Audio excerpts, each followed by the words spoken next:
अस्सलाम वालेकुम एवरीवन, कैसे हो सब? आई होप के सब खैरियत से होंगे। आज की हमारी वीडियो है लर्निंग सेंटर प्रिपरेशन क्लासेस के हवाले से। जो कि आपको पता है कि लर्निंग सेंटर हर साल प्रिपरेशन कराता है ईडीए एंड बीए स्टूडेंट्स के लिए। बीए वो स्टूडेंट है जिनकी और रजिस्ट्रेशन है, जो कि बीए के रजिस्ट्रेशन वाले हैं। ये वो स्टूडेंट हैं जिनके पेपर मार्च या अप्रैल में एक्सपेक्टेड हैं और एग्ज़ामिनेशन फॉर्म आपको पता है कि आ चुके हैं। बाकी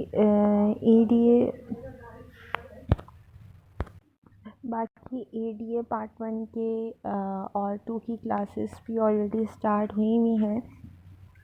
एडीए के तो फ़िलहाल पेपर पार्ट 1 के अभी हो रहे हैं, लेकिन पार्ट 2 के पेपर जो हैं अभी होंगे, जो कि जुलाई या अगस्त में एक्सपेक्टेड हैं। जून जुलाई में भी एक्सपेक्टेड हो सकते हैं, लेकिन जून में से कम चांस है, जुलाई अगस्त में ही ज़्यादा चांसेस है।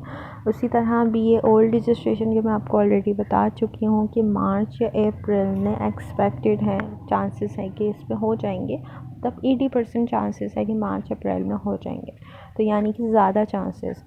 और आपको पता है कि एग्ज़ामिनेशन फॉर्म ऑलरेडी आ चुके हैं, प्राइवेट रेगुलर दोनों के आ चुके हैं। BCom and BA and BSc इन तीनों के आ चुके हैं। और ईडी पार्ट 2 का जो रिज़ल्ट है वो मार्च में आएगा, तो उसके बाद ही आपको पता है एग्ज़ामिनेशन फॉर्म्स वगैरह आएंगे, तो फिर ही आपको पता चलेगा कि आपके पेपर्स कौन से क्लियर हैं पार्ट 1 के या कौन से नहीं क्लियर। तो उस हवाले से ही आप लोग फिर ज्वाइनिंग देंगे, वो तो बात की बात है।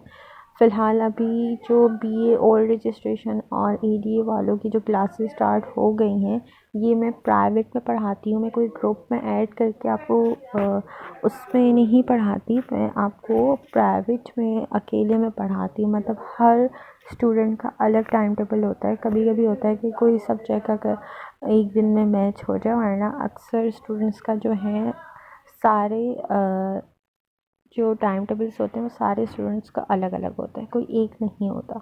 तो आप अगर कोई स्टूडेंट, अगर आप फॉर एग्ज़ाम्पल आप पढ़ते हैं, तो आपके जो सब्जेक्ट्स होंगे तो आपको मैं टाइम टेबल आपका दूंगी, मतलब कि सबका नहीं दूंगी, सिर्फ आपका दूंगी। तो इसलिए अब मैंने ग्रुप पे पढ़ाना छोड़ दिया, मैं अब प्राइवेट में पढ़ाती हूँ, ताकि आप लोगों को जो भी क्वेश्चन होते हैं आप लोग आराम से मुझे उसमें पूछ सकते हैं। और ज़्यादा फ़ीस नहीं है, 250 पर सब्जेक्ट फ़ीस है।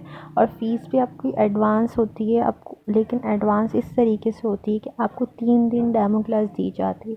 अब आपको तो आइडिया नहीं है ना कि आपको टीचर किस तरीके से पढ़ाएंगे, तो आप एटलीस्ट 3 दिन डेमो क्लासेस देंगे। डेमो क्लास जब आप डेमो क्लासेस ले लेंगे तो आपको आइडिया हो जाएगा कि टीचर किस तरीके से पढ़ा रही है। ठीक है, तो आपको आइडिया हो जाएगा कि टीचर इस तरीके से पढ़ा रही है। अगर आपकी समझ आ रहा होता है तो आप फिर आगे कंटिन्यू करेंगे। ठीक है, अगर नहीं आ रहा समझ तो आप टीचर को बोल देंगे हमें नहीं समझ आ रहा, तो हम कंटिन्यू नहीं करना चाहते, तो मसला नहीं है। आप 3 दिन डेमो क्लासेस के बाद आप स्किप कर सकते हैं। फ़ीस आपको 3 दिन के बाद ही देनी होती है। जब आप 3 दिन डेमो क्लासेस ले लेते हैं तो उसके बाद जाके मैं आप लोगों को बोलती हूँ कि आपको तीसरे दिन, जैसे कि 3 दिन आपको डेमो क्लास दे दी, अब तीसरे दिन मैं आपसे पूछूंगी कि आपको क्लासेस समझ आ गई हैं, आप आगे कंटिन्यू करना चाहते हैं या नहीं। अगर आप लोग कहते हैं हाँ, तो फिर मैं आप लोगों को ईज़ी पैसा अकाउंट की अपनी डिटेल सेंड कर देती हूँ, क्योंकि आपने जो फ़ीस पे करनी है वो ईज़ी पैसा के थ्रू करनी है। और ये फ़ीस मंथली फ़ीस है, कोई वो नहीं है कि आपसे ठीक है। तो आपको समझ आ गई। तो 3 दिन जैसे डेमो क्लास आपने ले ली, ठीक है, मैं अगेन आपको बता रही हूँ, 3 दिन आपने डेमो क्लास ले ली, आपको आइडिया हो गया कि टीचर कैसा पढ़ा रही है। तीसरे दिन मैं आपसे पूछूंगी कि आपने आगे कंटिन्यू करना है। आप कहेंगे हाँ, तो फिर आपको मैं ईज़ी पैसा अपना अकाउंट की डिटेल सेंड कर दूँ, क्योंकि आपने ईज़ी पैसे के थ्रू ही पे करनी है। ठीक है, अगर आपको ईज़ी पैसा की समझ ना आ रही हो तो आप उससे कॉन्टैक्ट लास्ट से कर लीजिएगा, मसला नहीं है, मैं आपको समझा दूँगी। बाकी जो स्टूडेंट्स को लगता है कि 250 भी ज़्यादा है, हम नहीं अफोर्ड कर सकते, या कुछ भी मसला है, आजकल आपको पता है हालात ऐसे हैं, तो आप लोग मुझसे लास्ट में कांटेक्ट करें। ये नहीं कि अपनी स्टडी आप छोड़ दें कि नहीं हम नहीं कर सकते तो आप ना पढ़ें, तो ऐसा नहीं है। अगर आपको लगता है कि आपको किसी की हेल्प की ज़रूरत है, आप किसी हेल्प के ज़रिए मतलब हेल्प के बगैर नहीं पढ़ सकते, तो आप उससे कांटेक्ट कर सकते हैं।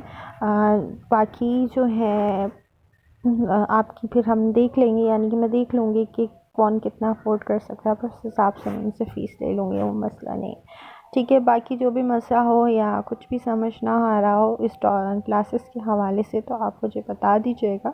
मैं वैसे व्हाट्सएप पे ही पढ़ाती हूँ, ये नहीं कि मैं गूगल मीट या ज़ूम वगैरह में पढ़ाती हूँ, ऐसा कुछ नहीं है। मैं जस्ट व्हाट्सएप पे ही पढ़ाती हूँ। बाकी जो भी इशू हो बाकी वो फिर आप लोग मुझसे पूछ लीजिएगा बेशक कमेंट्स में, या कांटेक्ट कर लीजिएगा। नंबर ऑलरेडी स्क्रीन पे आपको नज़र आ रहा है, नीचे की तरफ आप देखिएगा तो आपको नज़र आ रहा होगा मेरा नंबर, तो आप वहाँ पे कांटेक्ट कर सकते हैं व्हाट्सएप पे। लेकिन सबसे पहले जब आप कांटेक्ट करें तो अपना नाम और सब्जेक्ट्स लाजमी बताएं, अगर आप रिविज़न के लिए पता करना चाहते हैं क्लासेस के हवाले से। बाकी क्लासेस स्टार्ट हो चुकी हैं, अगर अभी भी आप लोगों ने पढ़ना है तो आप लोग पढ़ सकते हैं, मसला नहीं है। आप मुझे बता दीजिएगा, बस रजिस्ट्रेशन की आपको पता है कोई भी फ़ीस नहीं है, जस्ट आपको अपना नाम और सब्जेक्ट्स बताना है तो आपकी रजिस्ट्रेशन हो जाएगी। बाकी फिर फ़ीस वगैरह तो आपको पे बाद में ही करनी होगी, डेमो के बाद ही, इससे पहले नहीं करनी, क्योंकि फ़ीस रिटर्न नहीं होती, इसलिए मैं डेमो देती हूँ ताकि अगर आपकी समझ आ रहा है तो ही आप करेंगे ना, अपने पैसे तो आप ज़ाया नहीं करोगे। तो इसलिए मैंने अभी स्टार्ट कर दिया है कि मैं पहले डेमो देती हूँ, फिर उसके बाद जाके स्टूडेंट्स फ़ीस पे करते हैं। ठीक है, आई होप कि अब मैंने आपको डिटेल में जाके सब समझा दिया है। फिर भी अगर प्रॉब्लम हो तो पूछ लीजिएगा। और बाकी गेस्ट पेपर ऑलरेडी मैं पोस्ट कर रही हूँ अल्हम्दुलिल्लाह, हर साल लगते आ रहे हैं। बाकी जो भी और नोट्स वगैरह भी मैं साथ प्रोवाइड करती हूँ, जैसे टॉपिक अगर देती हूँ तो नोट्स भी मैं साथ देती हूँ। अगर आप लोगों को नोट्स चाहिए हो तो मैं नोट्स दे भी देती हूँ। अगर आप बोले ना कि आपके पास है, आपको नहीं चाहिए तो फिर नहीं सेंड करती। ये नहीं कि मैं सारे स्टूडेंट को नहीं करती, मैं करती हूँ, जिसको चाहिए होते हैं उनको लाजमी करती हूँ। और वीकली और मंथली टेस्ट भी होता है और प्रीलिम्स भी दिए जाते हैं। जब आपकी तैयारी हो जाती है प्रीलिम्स भी दिए जाते हैं, उससे फिर आपको आइडिया हो जाता है कि आपकी तैयारी कितनी है, कितनी देर में पेपर कर रहे हैं। वो सब आपको टाइम के हिसाब से फिर मैं आपको मैनेज करवाती हूँ कि आपको इतना इतना इतना, एक क्वेश्चन इतने में करना है, एक क्वेश्चन दूसरा क्वेश्चन इतने मिनट में होना चाहिए, या पूरा क्वेश्चन इतने मिनट में, मैं सब आपको डिटेल में फिर वो बताती हूँ साथ साथ। बाकी टेस्ट भी साथ साथ लेती हूँ, मंथली टेस्ट भी होता है, उससे फिर आपका तैयारी होती रहती है। रिवीजन भी आपको बार बार कराया जाता है ताकि आप लोग प्रीवियस काम ना भूलें। ये नहीं कि हम नया नया याद करते हैं पुराना भूल जाए। आई होप कि अब तो समझ आ गई होगी। फिर भी कोई मसला हो तो पूछ लीजिएगा। मैं अगेन कह रही हूँ कि आप लोग को मसला हो आप लोग पूछ सकते हैं। और बाकी दुआ में याद रखिएगा। मिलते हैं नेक्स्ट वीडियो के साथ। अल्लाह हाफिज़।